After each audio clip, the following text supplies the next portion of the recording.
Imagine it's 2013 and Minecraft and Skyrim are coming together and they're gonna have a mashup pack in Minecraft. Hey guys, and welcome to Rocket Sloth. Today we wanted to take a look back at the Minecraft Skyrim crossover mashup pack that they announced in 2013 and released in 2014. It was during this weird time where Xbox still had its own exclusive Minecraft platform unrelated to the main Java version that a lot of people played on back then. And honestly, 2014 was a perfect time to release a Skyrim crossover pack. Not only had Skyrim been out for a couple of years now, fans were pretty sure that the sequel would be just around the corner since it had already been about 3 years. And while recently we looked at the Halo mashup pack that they did and it was actually kind of impressive, we thought we would take a closer look at the Skyrim mashup pack and see what special creation they made specifically for that. And honestly, I was just excited jumping into this with Luke and our other friend Sean just to put on a cool Skyrim type skin. I was hopeful I'd be able to look like a Nord because, believe it or not, this video is sponsored by NordVPN. See what I did there? I was pretty proud of it, and we're also really excited that this video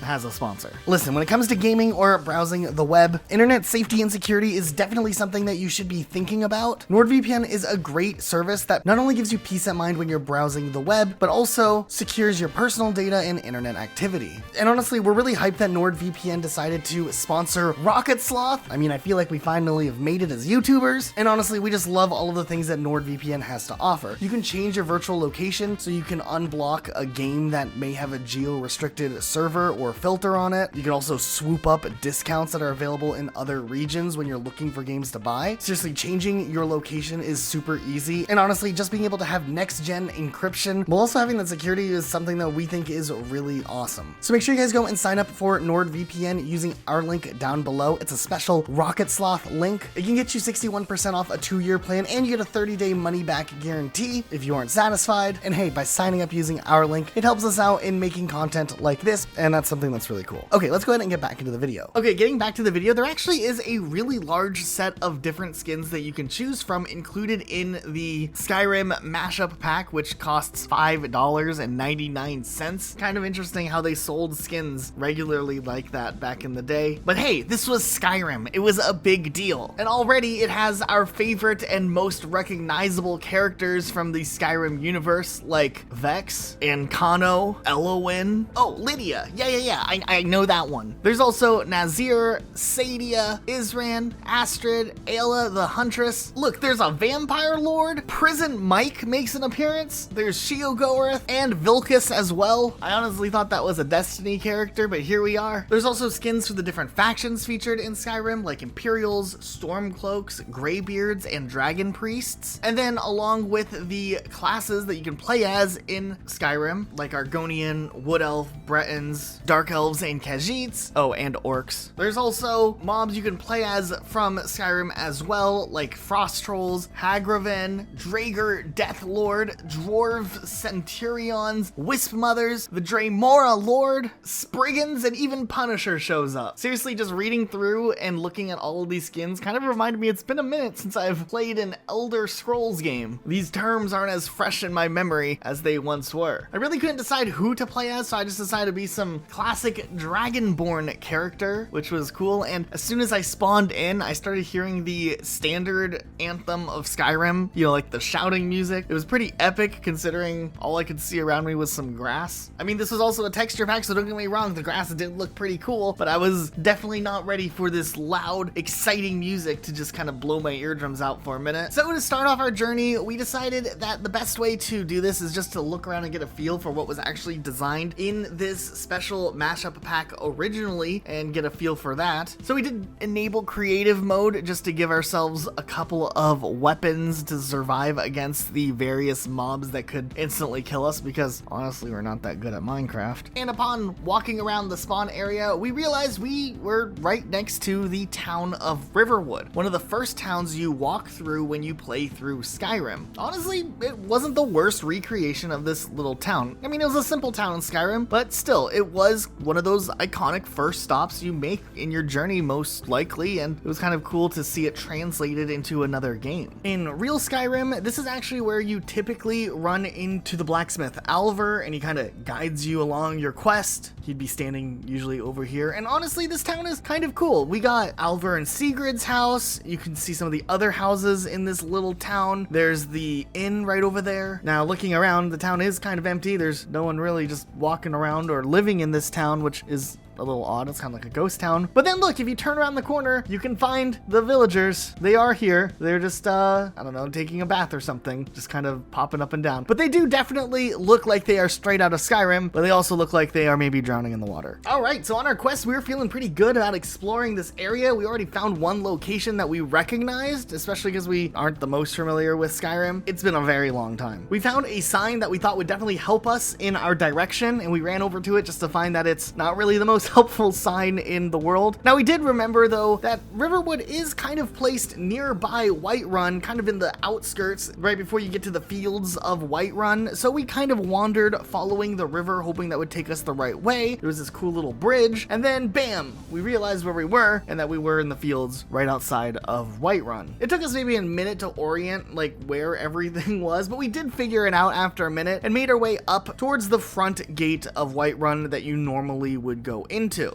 Honestly, it was kind of cool. The way that the walls on the outskirts of Whiterun looked were kind of accurate to what the game seems like, and once you're actually walking up the pathway heading into the town itself, it does really feel like there was a lot of detail put in to making it feel like it does in actual Skyrim. Once we made our way through the gate and we actually were in the town, we got to look around and kind of jog our memory a little bit of some of the amenities in Whiterun itself. Of course, we got a blacksmith, we got the tavern, there's some shops. You can also go inside a lot of the clan houses, and more or less the attention to detail is pretty accurate, at least where all the houses are. The fact that you can go inside them and there's something at least to kind of remind you of what purpose that building served, it's kind of cool. Definitely, once again, it feels a little bit like an abandoned version of Whiterun because there's nothing nearby, but the replica itself is pretty good here and it looks really cool. I was mostly excited to make my way up to the main castle area where we usually meet the Jarl, and we have that whole encounter. So we climbed our way up the stairs and made our way into the grand entrance. And honestly, for whatever reason, I remember this area seeming much bigger in the actual Skyrim game, and we're gonna have to go into Skyrim and cross-check that because I don't genuinely remember, but it does feel a little bit smaller. At the same time though, they had the very impossible task of trying to build a Skyrim city fortress world to scale in Minecraft, so I'm not gonna complain because at the end of the day, this area is still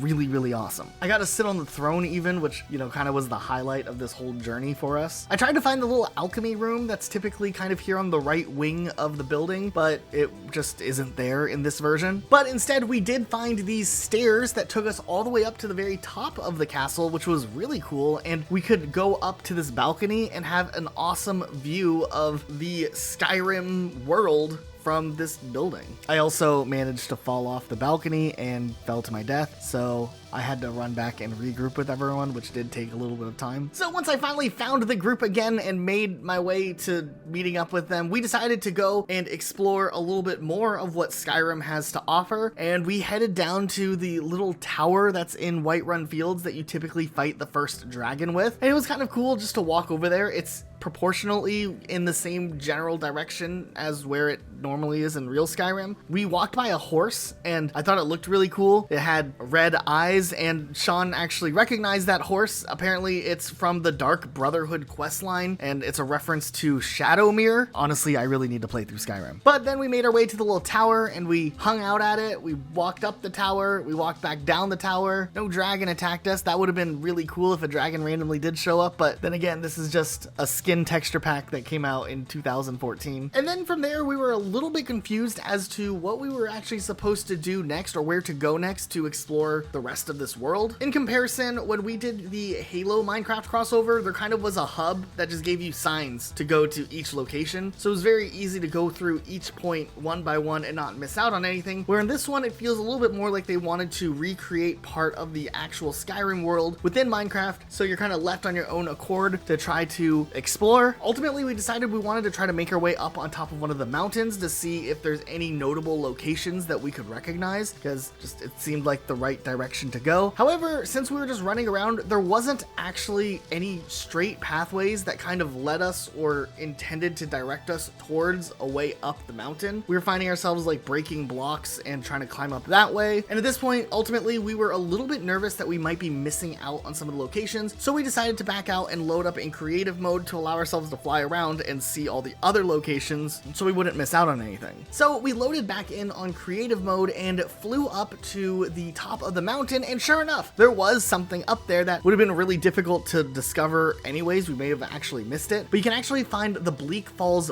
Barrow dungeon, at least the opening to it. I think that's what this is, up on top of the mountain. It's pretty cool. It's in this nice snowy area. When you go in, there's this painting of this face where I think you normally would put a key and there'd be this big reveal and it would open up the dungeon for you, though in this case nothing actually happens. But the exterior architecture did look really good, just like what we had seen with Whiterun and how they managed to put a big massive city for the game in a condensed Minecraft world. They did the same thing right up here on this mountaintop, and it's kind of a shame that they didn't kind of put either a gravel trail that wrapped up the mountain to lead you up here naturally, and it's just a place that you would have to know to look for or fly in creative mode to find. So we were glad that we did load it up in creative mode, because it would have been a shame if we ended up missing this one. And after feeling confident about finding this one, we were optimistic to see what other locations they would have translated from Skyrim, and that's where things kind of slowed down in excitement, because we flew around quite a bit, and honestly, there's not that much more to look at. There's just Whiterun, Riverwood, Bleak Falls, and then that little tower that we were standing in earlier. So what about the Nether? If we transport there, maybe there's something cool. The Halo one had the Cryptum there, which was awesome. Well, we built a portal to the Nether and traveled through there, and yeah, there was nothing really that special down here. It seems like for the most part, a lot of the enemy classes are inspired by mobs that are found in Skyrim. Like there's this Nether enemy slime ball that's from the Dragonborn DLC, and you can see that the pigmen are inspired by Daedras, but there wasn't any architecture itself built specifically in the Nether, at least that we could find, that was made for this. We also didn't find any cave entrance with a Nether portal already set up like we did in the Halo one, showing that there was a place to go. So returning to the overworld, we just flew around some more.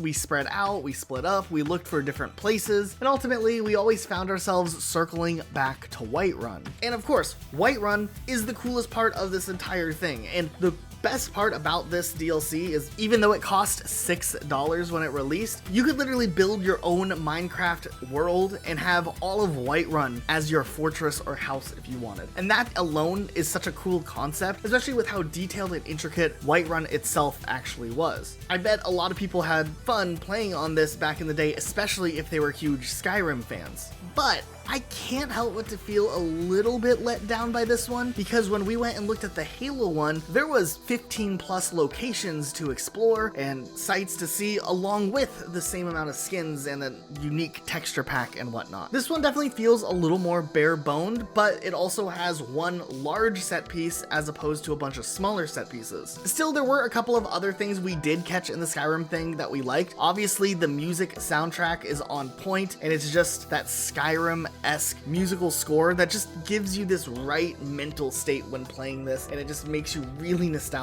for the game. Luke, play a little dingle of it. Also, my favorite thing to do in these special mashup packs is actually look at the paintings, which are used in various places for locale, and I just put them all up on the wall to see what type of paintings were in the game. There's a lot of interesting design choices, like little shelves or a door that doesn't open up that reminded Luke of like the cartoons where they draw like a fake tunnel on a wall or something. I don't know if you guys know what he's talking about. But by far the best painting that is in the Skyrim mashup pack is this one. It's just the Skyrim box art cover logo just in Minecraft. I don't know, I just thought it was hilarious for whatever reason. It's probably not as funny as I thought it was, but personally in my heart I felt like it was the funniest thing at the time. And then we almost forgot, we didn't even travel to the end yet to see if there was some big unique finale. So we had to remember how to build a portal to the end. We traveled down there, and sure enough, there There really wasn't anything too standout-ish that was unique here. I mean, the dragon was Red Eye's Black Dragon from Yu-Gi-Oh! Not really, but it was a cool looking dragon that was flying around, and we slayed it. We got the end credits just like normal, and that was about it.